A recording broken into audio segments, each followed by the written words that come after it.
I think in terms of political structures, of political and legal frameworks, the European Union, ever since the ratification of the Lisbon Treaty, thought it was going to be very smooth sailing, and we just, we keep integrating more and more closely, we keep that rising curve of economic development, and we did not count on the fact, you see, that earthquakes and tsunamis happen in other parts of the world, and they then hit us, and we now have to react. And this is what Europe is doing. And I think that all things considered, when we get hit by things that come from the outside, like a financial crisis, then if the current mechanisms do not work, we have to build new ones, and this is like, for instance, that new fund that had to be created in order to bail out countries that otherwise would face default. That was creative.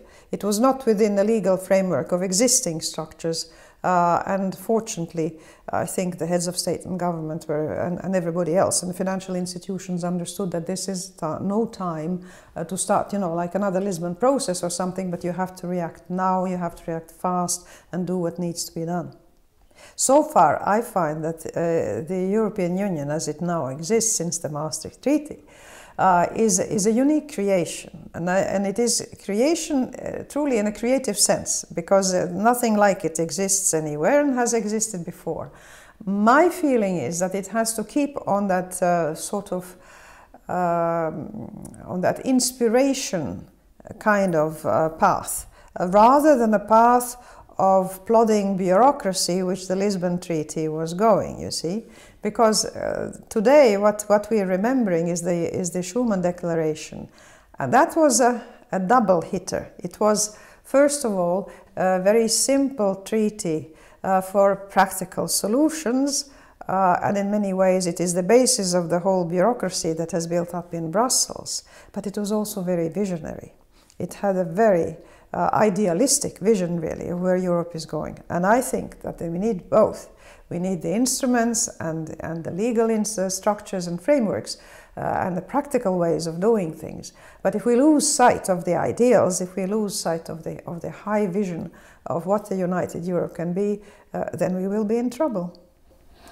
Do you think in Eastern Europe there is a different point of view looking to the EU than in the Western parts like Germany, Holland, Belgium? Do you ever had that feeling?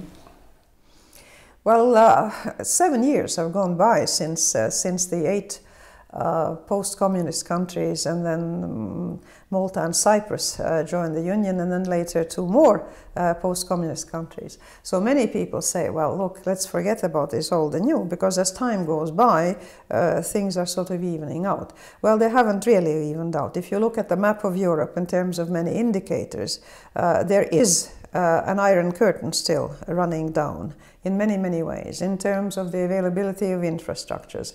I've been working on several committees for the Commission for Science and Research, and if you look at grant applications for the European Research Council, you see an invisible iron curtain running down, with more successful applications in the West than in the East. Why? People in the East are not as smart, not at all. They're often more creative, they had to be.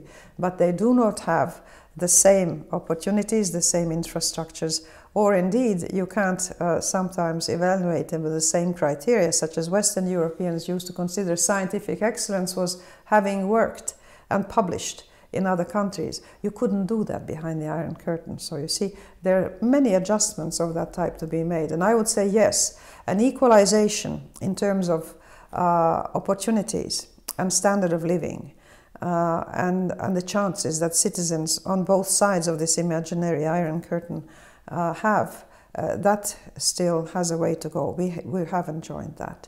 In terms of the feelings about it, I must say that skepticism about what the European Union can offer as a solution is just as large in the East as it is in the West, so that what ails the European Union in terms of its ability to excite its citizens and to get the loyalty of its citizens, the reasons may be somewhat different in the East and in the West.